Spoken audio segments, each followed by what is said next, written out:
कल्पना कीजिए एक ऐसे लक्ष्य की जो लगभग असंभव लगे। आज के इस विश्लेषण में हम देवी पार्वती की घोर तपस्या की अमर गाथा पर चर्चा करने वाले हैं। और सच मानिए, ये सिर्फ एक पुरानी कहानी नहीं है, बल्कि अनुशासन, दृढ़ संकल्प और जीवन के सबसे बड़े लक्ष्यों को हासिल करने का एक बेहतरीन मास्टर क्लास है। जब भी कोई बहुत बड़ा मुकाम हासिल करना हो, तो ये गाथा हमें सिखाती है कि उसके लिए किस हद तक जाना पड़ता है। सच्ची सफलता शॉर्टकट से नहीं मिलती। हम सभी जीवन में कुछ न कुछ बड़ा अचीव करना चाहते हैं, है ना? लेकिन इस यात्रा का सबसे अहम और केंद्रीय विचार यही है कि सफलता की राह में कोई शॉर्टकट काम नहीं आता। सर्वोच्च लक्ष्यों की हमेशा एक भारी कीमत होती है और हमें ये पूरी तरह से ठान लेना चाहिए कि वो कीमत हमें चुकानी ही पड़ेगी। बिना बड़े त्याग के बड़ी जीत संभव ही नहीं है। इस पूरी यात्रा को अच्छे से समझने के लिए हम इसे 5 अहम हिस्सों में बांट सकते हैं। पहला, महान लक्ष्य और पहला कदम। दूसरा, घोर तपस्या और अटूट अनुशासन। तीसरा, बाहरी संदेह और आलोचना। चौथा, अंतिम परीक्षा और शांत मन। और अंत में सच्ची सफलता का मार्ग। चलिए सीधा पहले चरण की ओर बढ़ते हैं। तो महान लक्ष्य और पहला कदम। किसी भी बड़े बदलाव की शुरुआत हमेशा एक छोटी सी चिंगारी से होती है। शिव महापुराण के अनुसार पार्वती जी के लिए वो चिंगारी तब भड़की जब भगवान शिव ने कामदेव को भस्म कर दिया था। उस एक पल ने ये साफ कर दिया कि शिव जैसे परम वैरागी का दिल सिर्फ सतही और बाहरी सुंदरता से नहीं जीता जा सकता। मतलब साफ है, लक्ष्य जितना महान होगा, उसकी शुरुआत उतनी ही गहरी समझ के साथ करनी होगी। और यहीं पर देवर्षि नारद की एंट्री होती है। जब उन्होंने ओम नमः शिवाय जपने और तपस्या करने की सलाह दी, तो पार्वती जी का विजन एकदम क्लियर था। उनका ये मानना था कि बिना कष्ट उठाए इस दुनिया में कोई भी मुकाम हासिल नहीं किया जा सकता।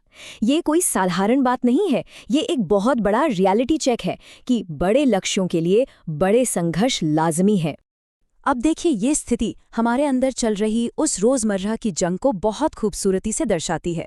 एक तरफ है कंफर्ट जोन, यानी माता मैनावती की विनती कि घर पर रहो, हिंसक जानवरों से बचो। और दूसरी तरफ है पार्वती जी का अटूट संकल्प। उन्होंने बिना किसी हिचकिचाहट के घर का सारा सुख चैन छोड़कर गौरी शिखर की उस जमा देने वाली ठंड और कठोरता को चुन लिया। सच्ची सफलता के लिए अक्सर हमें अपने सबसे सुरक्षित कोनों से बाहर निकलना ही पड़ता है। यहाँ से शुरू होता है दूसरा चरण, घोर तपस्या और अटूट अनुशासन। एक बार जब घर का सुरक्षित माहौल पीछे छूट जाता है, तो सामने आने वाली बाधाओं को पार करने के लिए जिस स्तर के अनुशासन की जरूरत होती है, वो कल्पना से भी परे है। असली परीक्षा तो अब जाके शुरू होती है। जरा इन आंकड़ों पर गौर कीजिए, ये वाकई रोंगटे खड़े कर देने वाला है। 64 सालों तक सिर नीचे करके बैठना, फिर अगले 1000 सालों तक सिर्फ कंदमूल और पत्ते खाना, उसके बाद केवल घास, और अंतिम चरण में तो अन्न जल पूरी तरह त्याग कर सिर्फ हवा के सहारे जीवित रहना। इसका सीधा सा अर्थ ये है कि जैसे जैसे राह में मुश्किलें बढ़ती हैं, हमारा अनुशासन कमजोर नहीं होना चाहिए, बल्कि वो समय के साथ और भी ज्यादा फौलादी हो जाना चाहिए। इस भयंकर तपस्या के बीच अनगिनत रुकावटें आई, डरावने भूत प्रेत, माया का भटकाव, प्राकृतिक आपदाएं, लेकिन उनका फोकस एक सेकंड के लिए भी नहीं हिला। और इसका रिजल्ट देखिए, उनकी प्रबल इच्छा शक्ति ने आसपास के पूरे माहौल को ही बदल कर रख दिया। गौरी शिखर पर शेर और गाय जैसे जन्मजात दुश्मन भी एक साथ शांति से खेलने लगे। ये साबित करता है कि अगर फोकस अटूट हो तो हम हर तरह के डर पर जीत हासिल कर सकते हैं और पूरी दुनिया को अपने अनुकूल बना सकते हैं। लेकिन कहानी यहाँ खत्म नहीं होती। तीसरा चरण है बाहरी संदेह और आलोचना। अक्सर होता क्या है कि जब हम अपने रास्ते पे तेजी से आगे बढ़ रहे होते हैं, तो समाज अचानक आकर हमारे फैसलों पर सवाल उठाने लगता है और हमें कोई आसान सा शॉर्टकट पकड़ाने की कोशिश करता है। बिल्कुल ऐसा ही हुआ जब सप्तर्षि देवताओं की तरफ से परीक्षा लेने पहुंचे। उन्होंने सीधे तौर पर आलोचना की और कहा कि तुम नारद की बातों में आ गई, ये सबसे बड़ी मूर्खता है। हठ छोड़ो और विष्णु जी से विवाह कर लो। ये उस सामाजिक डाउट का एक परफेक्ट उदाहरण है, जो हमारे बड़े सपनों को बेवकूफ़ी बताता है और हमें किसी भी आसान रास्ते पर सेटल होने के लिए दबाव डालता है। लेकिन पार्वती जी का जो जवाब था, वो हम सबके लिए क्रिटिक्स को हैंडल करने की एक शानदार मास्टर क्लास है। जब भी समाज हमारे ऊंचे स्टैंडर्ड्स पर सवाल उठाए, तो हमें अपने विश्वास को एक पहाड़ की तरह मजबूत कर लेना चाहिए। आलोचकों की बातों में न आना, अपने मेंटोर पर पूरा भरोसा रखना और आसान विकल्पों को सिरे से खारिज कर देना, यही वो सही तरीका है जिससे हम आलोचनाओं का डटकर सामना कर सकते हैं। अब आते हैं चौथे चरण पर, अंतिम परीक्षा और शांत मन। देखिए, बाहरी दुनिया और समाज के ताने सुनना एक बात है, लेकिन ये ब्रह्मांड हमेशा ये चेक करने के लिए एक आखिरी और सबसे मुश्किल परीक्षा जरूर लेता है कि हमारा विश्वास वाकई कितना पक्का है। जरा सोचिए, क्या होगा जब आपकी मंजिल ही भेष बदलकर आपकी परीक्षा लेने लगे। ये बहुत ही इंटेंस मोमेंट है जब स्वयं भगवान शिव एक चमकदार वृद्ध ब्राह्मण का रूप धारण करके आते हैं। मकसद सिर्फ एक था, पार्वती जी के माइंडसेट को तोड़ना। जब हमारी अपनी मंजिल ही हम पर डाउट करने लगे, तो क्या हमारा संकल्प तब भी टिक पाएगा? ये ब्राह्मण बहुत ही क्रूरता से उनकी महत्वाकांक्षा का मजाक उड़ाता है। वो शिव जी के भस्म लगे शरीर और शमशान में रहने की बात कहकर तंज कसता है कि सोने की अंगूठी छोड़कर कांच को क्यों चुन रही हो। ये कोई साधारण सवाल नहीं था, ये उनके दिमाग में संदेह का सबसे खतरनाक बीज बोने की एक सोची समझी चाल थी। लेकिन ऐसी टॉक्सिक और तनावपूर्ण स्थिति में भी शांत और दृढ़ कैसे रहा जाए?